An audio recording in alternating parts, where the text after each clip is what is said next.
రాష్ట్ర ముఖ్యమంత్రి గారు రాష్ట్ర ప్రతిష్ట పెంచేటువంటి పని కానీ లేకుంటే మాటలు కానీ మాట్లాడాలా, పని కానీ చేయాలా, అది వదిలిపెట్టి మన దావోస్లోనేమో ఆయన పాండిత్యాన్ని చూపించి రాష్ట్ర ప్రతిష్టను అబాస్పాలు చేసింది.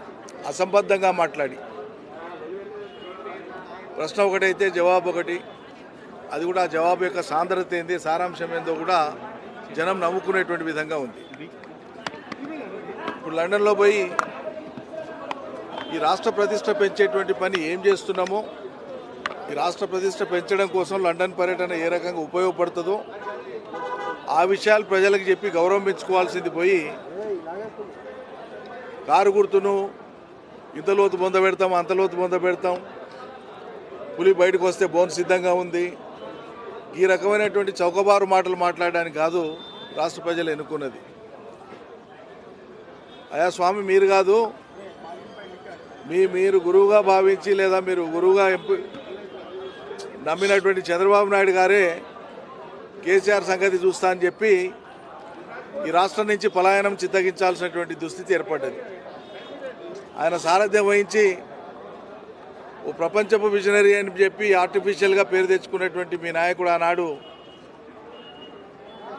తన పార్టీ తెలంగాణ ప్రాంతంలో అంతర్ధానం కావాల్సి వచ్చింది.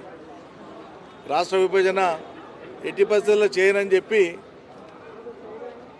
తప్పని పరిస్థితులలో ప్రజా ఒత్తిడికి తలొగ్గి కాళ్లబేరానికి రావాల్సిన పరిస్థితే చంద్రబాబు నాయుడుకి వచ్చింది ఆ రోజు.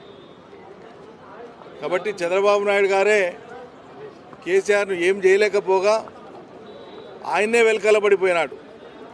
ఎగిరెగిరి పడవద్దు, కొన్ని ప్రత్యేక పరిస్థితులలో చేతికి వచ్చినటువంటి అవకాశాన్ని, అధికారాన్ని, బాధ్యతను ఎంత హుందాగా నిర్వర్తిస్తే అంత గౌరవం పెరుగుతుంది, వ్యక్తిగతంగా పెరుగుతుంది, రాష్ట్రానికి పెరుగుతుంది తప్ప ఇంకా పోయినంతకాలం పాత మాటలు, చౌకబారు మాటలు, దిగజారుడు మాటలు మాట్లాడడం మూలంగా అది మీ వ్యక్తిత్వానికే భంగం అన్న సంగతి మీరు గుర్తెరిగితే మంచిది.